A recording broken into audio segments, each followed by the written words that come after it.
не подходят публикации на Medium, не подходят публикации на LinkedIn. Скорее уже не к наличию публичного профиля, а к его качеству. Такая история для технации не пройдет.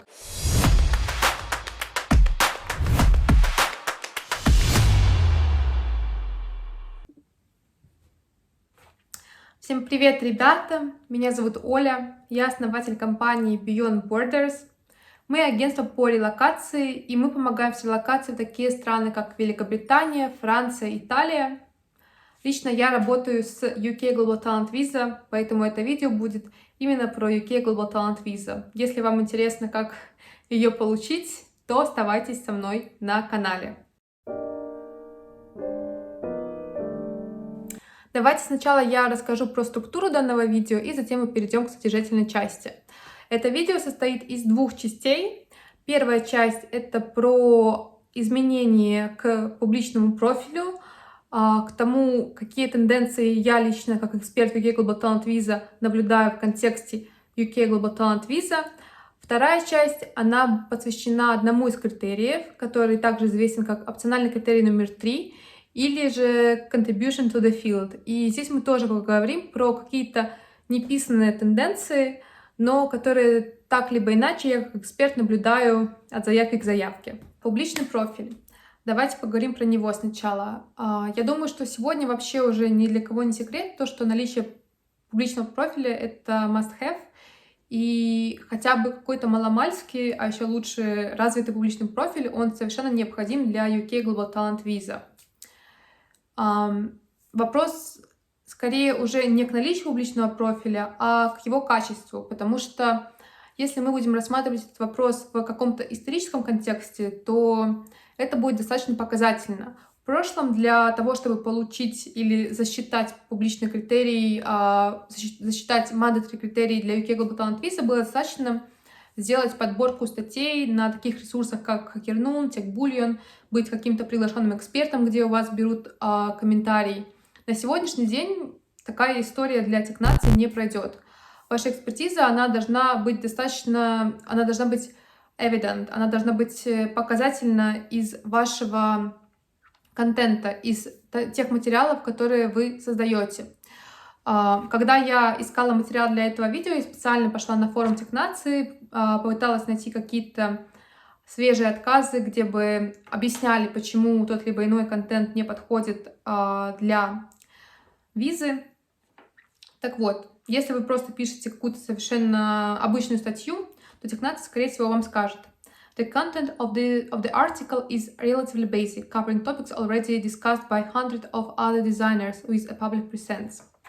Поэтому сейчас, когда вы собираетесь делать какие-то публикации, я вам советую просто побрейнстормить, выбрать действительно какие-то нишевые топики, где вы являетесь специалистом, и уже с этими нишевыми топиками идти и развивать ваш публичный профиль.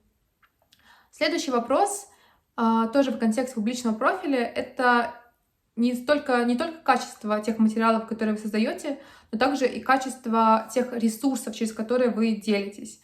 Потому что в прошлом, опять же, я сказала, было достаточно таких ресурсов, как HackerNoon, TechBullion, какие-то другие истории. Но технация, с одной стороны, прописала четкий список критериев к определенным ресурсам. Например, не подходят публикации на Medium, не подходят публикации на LinkedIn. Но, с другой стороны, также из заявки к заявке технация начинает отклонять те публикации, когда у них недостаточно уважаемый ресурс, на которых они опубликованы. Поэтому с этой точки зрения я вам просто советую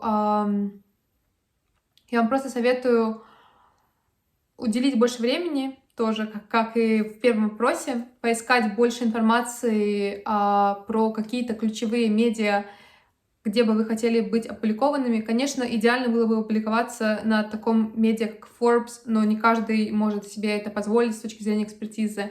Но поищите какие-то более нишевые истории, не обязательно всем потоково идти и публиковаться на, не знаю, Mind the Product, который, на мой взгляд, уже более чем abused индустрией.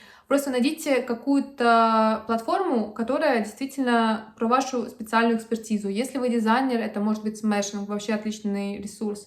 Если вы там в Cyber Security, очень много классных изданий, которые публикуют Cyber Security.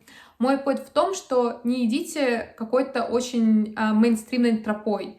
То есть, если вы нашли какие-то ресурсы онлайн, то сразу начинайте по ним идти. Нет, найдите что-то конкретно для вас, и тогда это будет действительно про качество вашего публичного профиля. Второй вопрос, который я хочу сегодня обсудить, это требования к опциональному критерию номер 3. На английском языке данный критерий звучит как contribution to the field. Контекстно, в контексте UK Global Talent Visa это означает, что вам нужно показать рабочий вклад в какие-то проекты в Product-led Digital Technology Company, через которые технация могла бы понимать, что у вас какой-то уникальный классный талант.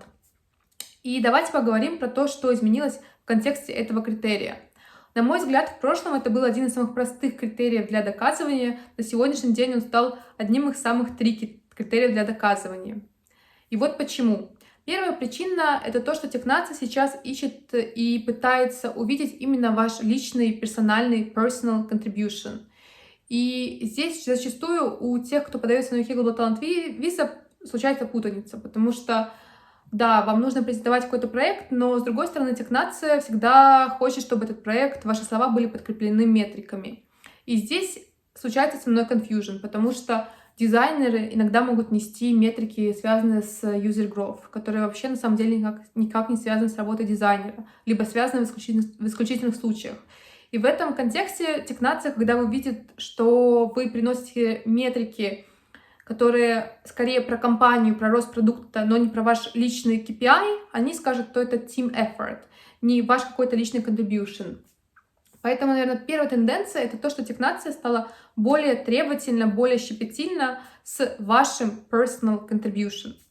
Второй тренд, который я тоже вижу в контексте опционального критерия номер 3, который тоже нужно иметь в виду, когда вы делаете ваш evidence, то, что технация стала более тоже придирчива в контексте self-authorized documents и self-authorized claims.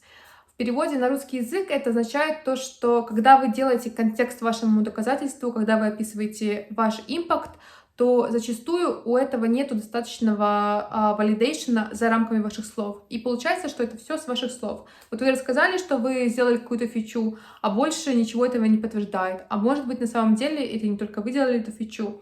Поэтому технация в этом контексте говорит, что ваш evidence, он self-authorized. И здесь более сложным стало доказывание обратного, то, что это все-таки лично ваш вклад. Почему? Потому что в прошлом мы могли полагаться на какие-то внутренние ресурсы, там какие-то внутренние дашборды, какие-то внутренние Jira репорты, где можно было увидеть, что вы как исполнитель данного проекта. На сегодняшний день как будто бы технация хочет, чтобы ваш recognition, он существовал еще и за рамками вашей работы. То есть recognition за вашу работу, за рамками вашей работы. Это могут быть какие-то публикации в блогах компаний, на которые вы работаете. Это могут быть публичные упоминания вас в контексте запуска, в лаунче, еще чего-то. Иногда это могут быть упоминания на LinkedIn, где вы endorsed за какой-то проект. Но здесь более трики, потому что тоже технация кейс-бай-кейс принимает какие-то доказательства, которые производны из публичных сетей.